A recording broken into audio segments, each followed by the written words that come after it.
आपको याद होगा कि जो है अहमदाबाद में पाकिस्तान के प्लेयर्स ने बाउंड्री पे हेलमेट पहन के फील्डिंग की। एजाज फ़कीह हेलमेट पहन के फील्डिंग कर रहे थे। फिर पाकिस्तान की ब्लाइंड टीम गई थी, वहाँ पे पाकिस्तान ब्लाइंड टीम के प्लेयर के गिलास के अंदर एसिड डाल दिया था और बड़ी मुश्किल से वो जान भर, अल्लाह ताला ने उन पर अपना रहम किया, वरना वो तो एसिड डाल के उनकी जान लेने की कोशिश की गई थी। इन तमाम तर हालात के बावजूद पाकिस्तान की टीम जाके वहाँ पर खेल भी रही है, वहाँ पर जो है हार या जीत से कतई नज़र एक अच्छा माहौल भी प्रोवाइड कर रही है। हम लचक का मुजाहरा भी कर रहे हैं। या आपको लगता है कि ये मुसलसल अपनी कौम को सास बहू के ड्रामे दिखा दिखा के अब वो क्रिकेट में भी सास बहू वाली चौमुखी लड़ने की कोशिश कर रहे हैं?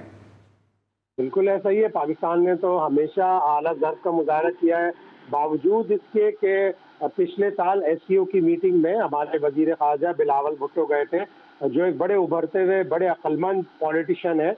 उन्होंने वहाँ गोवा में जाकर बड़ी अच्छी बातें की, बड़ा अमन का पैगाम दिया, लेकिन उनको वहाँ पर भारत के जो एक्सटर्नल मिनिस्टर हैं उन्होंने स्पोक्समैन ऑफ द टेररिस्ट कह दिया। भाई, बिलावल भुट्टो की तो वालदा टेररिज्म का शिकार हुई है। बिलावल भुट्टो तो सबसे ज्यादा टेररिज्म का शिकार हुए, उनके एक मामू टेररिज्म का शिकार हुए, तो उनको इस तरह से कहना बहुत बहुत ज्यादती थी।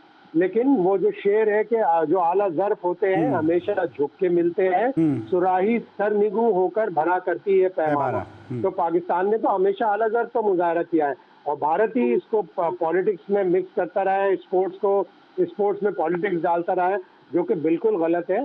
एक इंटरनेशनल स्पोर्ट है। अगर आपको पाकिस्तान से शिकायत है, आप मुज़ाकरात की टेबल पर आए, मुज़ाकरात से ही रास्ता हल होगा। ये कह देना कि हमें पाकिस्तान से मुज़ाकरात की ज़रूरत नहीं, हमें पाकिस्तान से बात करने की ज़रूरत नहीं। पाकिस्तान पड़ोसी मुल्क है, आप पड़ोसी चेंज नहीं कर सकते। पाकिस्तान अफ्रीका में और इंडिया एशिया में नहीं, दोनों मुल्क एशिया में और दोनों मुल्क जनूबी एशिया में। ठीक है। अच्छा शायद भाई, आप तो मुझसे ज़्यादा इस हवाले से जो है आपकी राय मुस्तनद है, ज़्यादा आपको इस हवाले से जो है इन्फॉर्मेशन होगी कि अब इंडिया जो है वो ओलंपिक्स के लिए भी जा रहा है, ओलंपिक्स में भी बिड करने के लिए जा रहा है। और आपको पता है कि ओलंपिक का तो रूल यही है कि अगर किसी तरह से भी पॉलिटिकल इन्फ्लुएंस हो स्पोर्ट्स में तो फिर आपको ओलंपिक्स में होस्ट करने की इजाज़त नहीं मिल सकती है। तो ये तमाम तर मामला क्या आपको लगता है पाकिस्तान गवर्नमेंट को इस तरह से पेश करना चाहिए कि भाई इंडिया क्रिकेट में पॉलिटिक्स लेकर आ रहा है तो ओलंपिक्स क्यों कर वहाँ पे हो सकते हैं? आईओसी तो बहुत ही स्ट्रांग बॉडी है। आईओसी कोई आईसीसी नहीं है कि जिसके पास दांती नहीं है। आईओसी तो बहुत स्ट्रांग बॉडी है।